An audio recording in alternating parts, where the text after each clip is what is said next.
Oke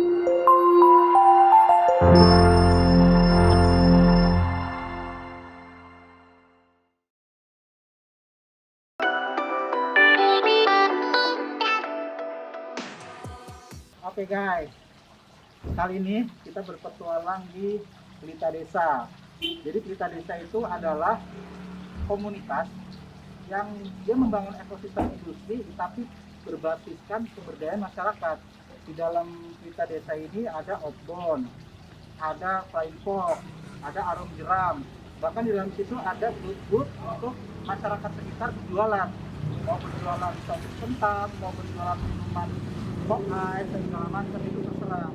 Dan juga selain itu kali ini kita akan fokus membahas kepada budidaya ikan koi yang komunitas kita desa melibatkan dari masyarakat sekitar sini untuk pembesaran ikan, untuk pembibitan ikan. Untuk lebih detailnya kita akan kupas tuntas tentang prospek bisnis budidaya ikan koi dari pembibitan sampai bisa dijual ke pasar internasional. Ikuti terus perjalanan kami.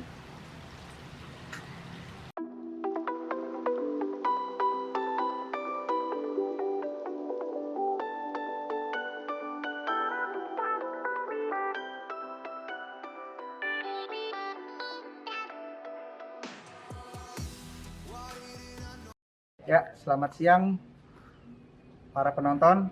Kali ini petualangan saya berada di komunitas pemberdayaan masyarakat yang bernama Pelita Desa di daerah Ciseeng.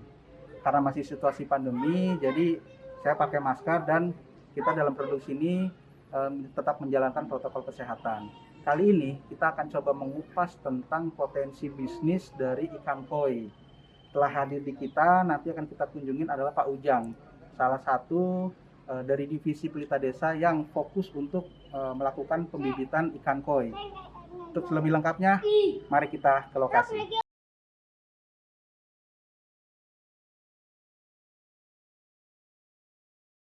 Penonton, kita bisa melihat beberapa kolam yang disiapkan untuk produksi ikan koi. Dari nanti kita akan lihat dari kolam indukan, kemudian kita juga akan melihat kolam pembenihan, pemijahan, dan pembesaran.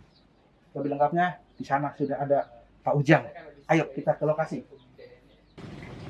Ya, para penonton, sekarang kita sudah bertemu dengan Pak Ujang. Pak Ujang, selamat siang. Siang. Saya perwakilan dari OB Usil, Obrolan Bisnis Usaha Kecil. Nah, kali ini kita lagi ada tema bagaimana sih, karena situasi pandemi banyak sektor bisnis yang kena dampak. Ya. Tapi salah satu yang kemungkinan bisa bertahan adalah budidaya ikan koi. Karena setelah melihat beberapa potensi, kan sangat besar sekali potensi bisnisnya. Maka kami coba hadir untuk mengupas, mengulas bagaimana sih potensi bisnis dari ikan koi itu sendiri. Ya, Pak Ujang, Ya. sebelum kita memulai untuk produksi ikan koi ini, pembudidayaan ikan koi, ada berapa sih kolam yang setidaknya harus disiapkan? Ya. Baik, untuk kita budidaya ikan koi ya, dari mulai kolam induk, kolam pembenihan dan seterusnya, kita minimal ada 3 kolam ya. Pertama untuk kolam induk ya. Jadi kolam induk itu kita bagaimana mengelola induk dengan memberikan pakan yang baik, kemudian juga sumber daya airnya yang memadai. Yang kedua adalah kolam untuk pembenihan atau pemijahan ya. Jadi di sini kita membutuhkan kolam pembenihan atau pemijahan. Tujuannya kita bisa menetaskan telur di kolam itu ya. Di kolam itu kita membutuhkan pakan alami dan kemudian juga pakan buatan. Yang ketiga adalah pakan kolam untuk pendederan ya. Otomatis di sini membutuhkan lebih banyak. Jadi kalau misalkan dari kolam indukan 1, di pemijahan atau pembenihan 2, di kolam pendederan lebih banyak lagi, bisa 2 atau 3 kali lipat, karena jumlahnya nanti akan atau dijarangkan supaya pertumbuhannya lebih cepat. Oke, mungkin kita bisa coba lihat Pak Ujang. Boleh. Untuk masing-masing kolamnya sendiri. Ayo kita ikutin Pak Ujang. Biar nggak tersesat, kita ikutin Pak Ujang aja. Kalau nggak ikutin nanti kita tersesat. Baik, ini adalah kolam indukan. Jadi di sini di kolam indukan kita bagaimana memanage induk dengan baik, yaitu dengan memberikan pakan secara kuantitas dan kualitas. Kuantitas berarti jumlahnya sekitar 3% dari bobot tubuh, sedangkan kualitasnya ada kandungan proteinnya yang memadai atau yang dibutuhkan oleh induk, yaitu sekitar 40% kolam indukan. Nah, kalau berarti untuk jumlah kolam induk berapa ekornya itu disesuaikan tadi dengan ukuran dari si indukan tersebut. Ya. Sebetulnya yang menjadi pembatas itu atau daya dukung itu ada jumlah air yang masuk atau debit air yang masuk.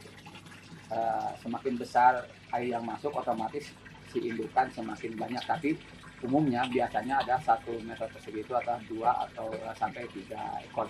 Oh, nah kalau untuk yang kolam ini Pak Ujang di Pelita Desa ini kurang lebih ada 10 ekor 10 ekor dengan sistem reservasi. sistem sirkulasi ya. Ini salah satu model budidaya masa depan. Maksudnya gini, jadi untuk budidaya masa depan sumber daya air kan terbatas, maka kita menggunakan sistem resirkulasi, yaitu air yang dipakai digunakan lagi, tetapi ada proses filterisasi yaitu di sana. Oke, bisa kita lihat, tapi Boleh air yang di kolam ini difilter ke sini. filter masuk Ya. ke dalam sini. Ya. Ada berapa filter Pak?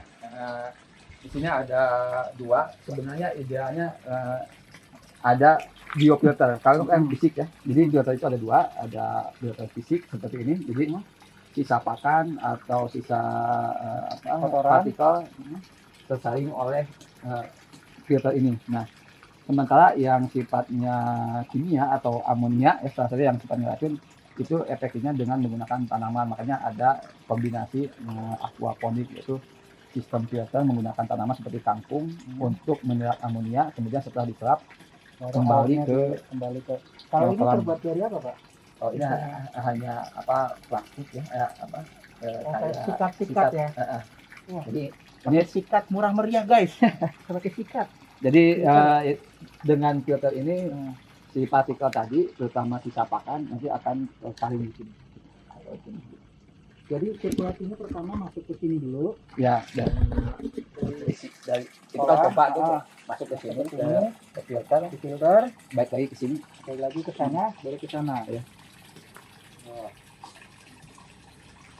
Ini ternyata untuk peralatan sebetulnya tidak terlalu mewah ya, tapi memiliki manfaat yang sangat besar Ya. terhadap perkembangan si ikan koi. koi gitu. Jadi kan ada yang paling bahaya itu amonia ya. Jadi dari sisa pakan itu akan menghasilkan amonia. Sebenarnya kalau dia itu amonium ya, karena dia sifatnya ionik atau dia bersifat ion, dia akan beracun. Dengan ada tanaman tadi kangkung, satu sisi dia racun bagi ikan, tapi bagi tanaman itu dia pupuk, sehingga tadi akan menghasilkan tanaman sebagai sayur, tapi akhirnya menjadi bersih kembali. Dan kan bisa, Kalau aquaponik itu hubungan simbiosis mutualisme ya. Ya. Tanaman Betul. membutuhkan amonia itu sebagai pupuk, Ya. dan diserap racunnya untuk ke ikan. jadi nanti airnya setelah diserap oleh kangkung, airnya bersih kembali. Oke. Nah, kalau di kolam induk nih, kolam indukan, ini untuk mencari induk yang siap untuk kawin atau di pemijahan, Ya. bagaimana Pak? Jadi gini, ada beberapa kriteria induk yang siap mijah. Pertama dari umur ya. Jadi untuk betina itu minimal 2 tahun dan beratnya minimal 2,5 kg. Kemudian panjangnya itu di atas 60 cm. Ukuran dari mulut sampai ekor. Ya. Nah, kemudian tadi betina yang matang gula itu biasanya kalau di kita raba, di perutnya itu lembek. Kemudian di bagian urogenika, bagian mengeluarkan telur itu berwarna merah. Nah, kalau jantan itu 1 tahun sudah bisa. 1 tahun sudah bisa. Bisa, dan kalau kita cek di urut akan keluar sperma. Tapi yang sperma yang bagus adalah sperma yang warna putih dan kental. Warna putih dan kental, guys. Iya. Ingat, sperma yang bagus adalah sperma yang warna putih dan kental, Bukan encer. bukan encer. Nah, berarti pada saat Pak Ujang mau memasukkan indukan, berarti dicatat ya, Ya. tanggal berapa, Ya. usia si indukan ini masuk ke dalam kolam, jadi nanti itu bisa di. Nah, itu kalau di koi itu unik gitu. Jadi pencatatannya itu harus lengkap gitu. Dari mulai umur, kemudian keturunan dari mana, itu harus dicatat supaya nanti akan menghasilkan kualitas anakan yang bagus. Intinya jangan sampai ada perkawinan saudara atau inbreeding. Oke. Tapi kalau ada inbreeding atau perkawinan saudara, biasanya anakannya singkat, susah tumbuh dan mudah Jelek ya, ya. jelek penyakit. Nah, Pak Ujang, setelah pembahasan di kolam indukan nih, lalu kita kemana lagi nih perjalanan kita nih? Baik, kita lihat di bak penetasan. Oke, bak penetasan. Di sini ada. Ayo kita masih ikutin Pak Ujang biar nggak nyasar. Kalau nggak ikutin kita akan kesasar.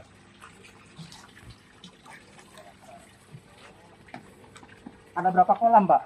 Ini untuk penetasan ada 10. Nah ini kalau diamati dengan baik ini kelihatan. Mungkin kalau masih muda masih kelihatan. Nah, ini anakannya. Ini kurang lebih baru 4 hari. Saya sih ngelihat guys, kalau guys nggak ngelihat berarti guys masih udah tua, udah nggak muda lagi. Karena kata Pak Ujang gitu, kalau masih muda pasti kelihatan. Jadi untuk tes umur bisa lihat benih koi. Nah fungsi dari itu sendiri apa Pak? Yang di tengah itu menonjol itu? Yang ini apa ya ini? Yang itu tuh, yang batang keras menonjol ke atas. Ini. Nah ini kan salah satu bagaimana kita mengolah air. Jadi si air yang sudah kotor itu akan terfilter ke sana. Gitu.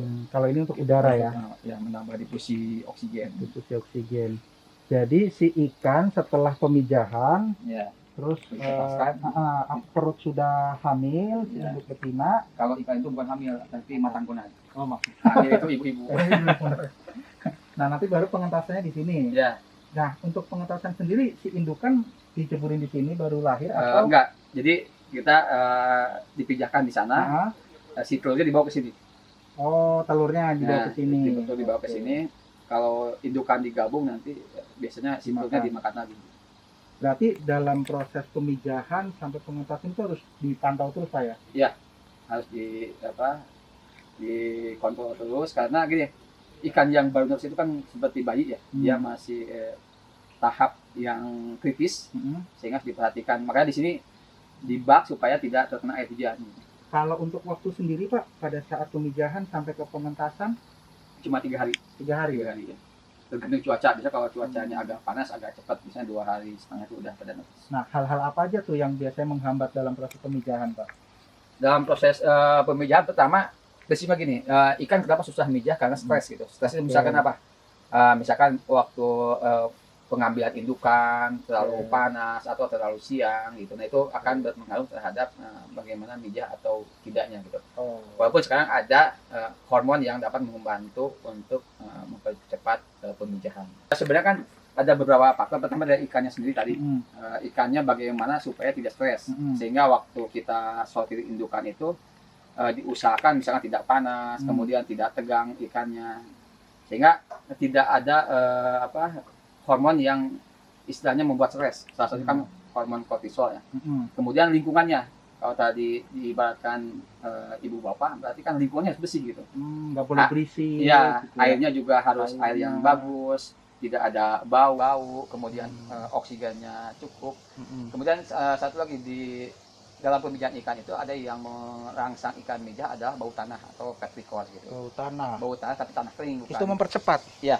Makanya kalau di pemijahan di kolam tanah, biasanya si kolamnya itu dikeringkan dulu sampai pecah-pecah. Itu akan merangsang ikan untuk mijah. Gitu.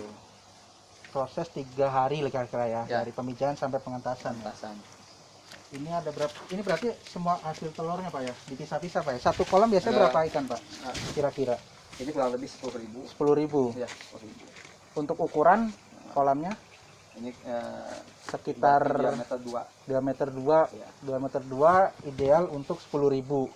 Tapi nanti pakannya harus perhatikan nih, karena antara bak atau kolam tanah dengan bak seperti ini kondisinya berbeda gitu. Maksudnya gini, kalau kolam tanah biasanya banyak pakan alami seperti cacing, zooplankton, fitoplankton. Nah kalau di bak seperti ini kan tidak ada pakan alami, dia harus dikasih pakan. Nah untuk pakannya, untuk sekecil ini apa makannya Pak? Untuk yang kecil ini adalah Artemia. Dia sejenis tanaman atau zooplankton. Atau frustase, jenis frustase. Oke, tapi sudah ini ya, sudah instan lah ya? Ya sudah ada dalam bentuk kaleng. Tinggal kita teteskan, ya, kasihkan. Oke. Jadi pengganti ASI Pak ya. Kalau Iya. bayi manusia kan ASI. Ya, nah Nyusui. itu yang apa yang kadang-kadang kurang dipahami. Maksudnya gini, Ah, ikan yang baru netes itu belum bisa mengkonsumsi pakan buatan atau pelet. betul. Nah, tadi kalau dianalogkan diibaratkan dengan bayi yang baru lahir antara 0 sampai 6 bulan. Betul. Pakan yang terbaik itu adalah ASI. Nah, Betul. ikan juga sama gitu. Mm-mm. Untuk yang baru netes minimal sampai 1 minggu itu pakan yang paling baik itu adalah pakan alami. Akan Salah alami. satunya krustase atau plankton baik itu maupun zooplankton. Zooplankton. Oke. Nah, itu sering ada kegagalan itu ikan baru netes dikasih pelet, Mm-mm. bayi baru netes dikasih bakso. Makanya keselak Pak. Oke, kita lanjut kemana lagi nih Pak? Perjalanan kita Pak. Ketika warna hijau itu berarti kan planktonnya tumbuh. Banyak Kak. Ya, hijau itu kan berarti kan pitonya tumbuh sehingga untuk ikan yang baru netes itu ukurannya kan kecil. Mm-mm. Jadi ikan yang baru netes itu ada dua. Pertama mulutnya kecil, kedua alat Badannya. pencernaannya belum sempurna. Jadi supaya dia bisa mencerna, yang paling tepat itu adalah pakan alami. Makan alami yang airnya warna hijau ya. Iya, Cirinya hijau. itu ya, warna hijau berarti planktonnya tumbuh di dalam Tumbuh, situ. iya. Nah, kalau ini sendiri ini apa Pak? Ikan udah siap dipanen atau gimana ini? Ini untuk karantina Oh, karantina. Sebelum di ke pasaran atau jual ke pasar atau dikirim ke itu ya. Nah, kalau seandainya ada penghobi mau beli berarti dia melihat udah ikan yang pada saat ya yang sudah karantina. karantina ya. Karena kan misalkan dari kolam tanah itu butuh adaptasi ya, Mm-mm. butuh lingkungan yang berbeda, sehingga harus dilakukan Untuk karantina berapa lama Pak? karantina sampai 3 hari. Nah, parameternya apa sih si ikan ini sudah siap untuk keluar dari karantina? Dalam proses karantina itu kan kalau dari kolam tanah biasanya kan ada membawa hama dan penyakit. Di antaranya adalah remnya atau kutu jangkar, kemudian ada albulus, kutu yang menempel itu, kemudian juga bakteri yang lain yang sifatnya patogen. Nah, di karantina itu berarti kan dibersihkan dulu, di treatment bagaimana tadi hama dan penyakit itu sudah dibasmi, sudah dihilangkan gitu. Setelah bersih kemudian kita di karantina, otomatis kan sudah bersih gitu. Kemudian dikasih pakan-pakan yang istilahnya meningkatkan imunitas. Berarti istilahnya kayak ikan ini disucikan dulu ya? Iya, disucikan dulu baru dilempar ke warna. Untuk peralatan sendiri ada nggak sih Pak yang menjamin si ikan ini udah bersih semua patogennya? Sebenarnya ada alatnya ya, untuk mengecek apakah masih ada atau tidak, tapi kan itu harus kepala lab ya. Tapi kalau dari secara visual kita bisa melihat apakah masih ada kutu yang menempel atau ada misalkan merah yang menempel atau tidak. Misalkan Berarti diambil, kita cek, kita bolak-balik, kita buka-buka mulutnya, kita buka matanya, insang, apakah ada luka atau tidak. Oke. Nah, kalau ikan lagi diam ini kenapa nih Pak? Kecapean atau gimana nih Pak? Ini lagi biasanya ikan seperti ini lagi istirahat kayak kenyang gitu. Kenyang ya. Karena kan kalau kita tahu karakter koi ini kan dia selalu berenang gitu ya. Tenang, berenang, gerakannya halus. Ini sebenarnya mereka lagi kongkow guys. Mereka jangan-jangan sedang mendengarkan kita berbincang ini. Nah, bisa kita lihat di dalam kan. Mereka semuanya sedang beristirahat, sedang tenang. Mereka siap akan dilempar ke pasaran baik internasional maupun lokal gitu Pak ya. Termasuk pindah tangan ke hobi. Sebenarnya kalau kita ngecek ikan sehat itu biasanya kalau ikan yang kena penyakit misalnya di permukaan. Oh, permukaan udah kelihatan. Di permukaan dia menggap-menggap. Oh, udah. Dia naik ke atas menggap-menggap. Oke. Dikasih ikan itu penyakit. Kalau peralatan sendiri sama Pak ya.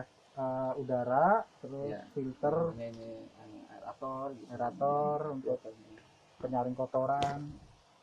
Ya, sip.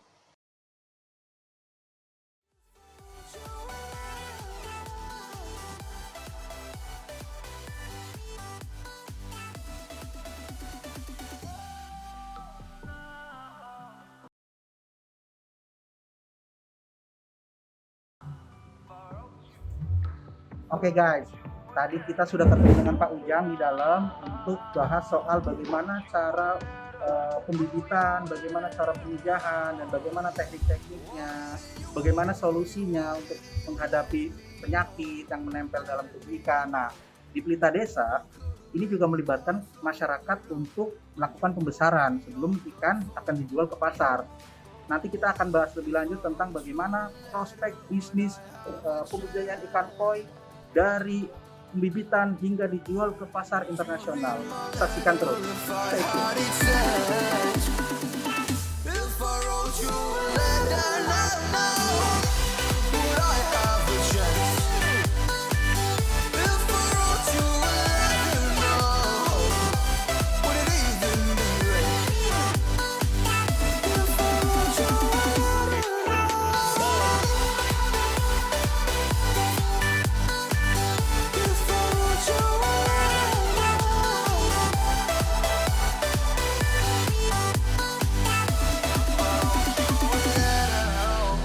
a letter now, a letter, a letter.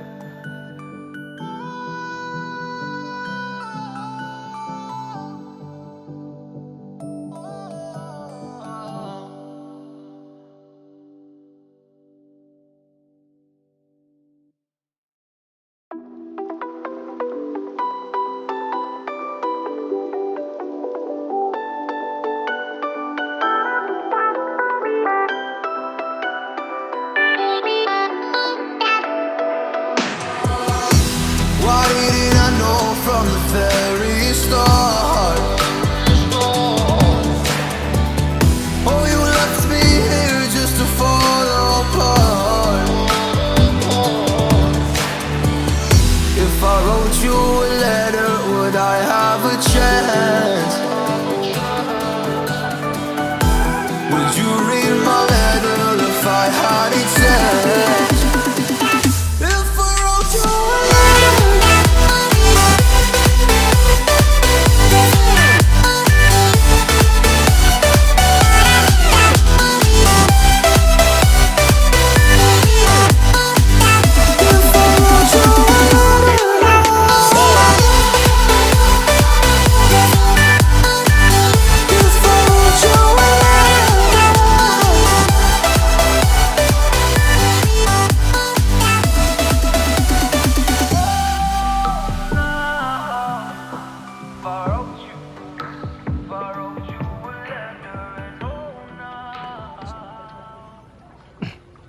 Oke guys, sekarang kita sudah berada di dalam empang seperti yang tadi sudah gue sampaikan ya, bahwa Pelita Desa itu adalah membangun ekosistem industri budidaya ikan koi yang berbasiskan pemberdayaan masyarakat.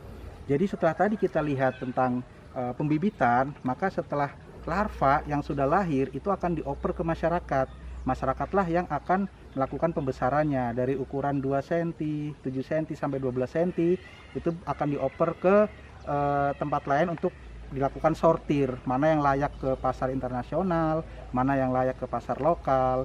Dan di sini kita bisa lihat sedang di treatment ya, ikan-ikannya sedang dilakukan perawatan. Jadi seperti anak gadis ketika sudah lahir harus dilawat, harus di make upin biar cantik, biar penuh pesona seperti ikan-ikan ini.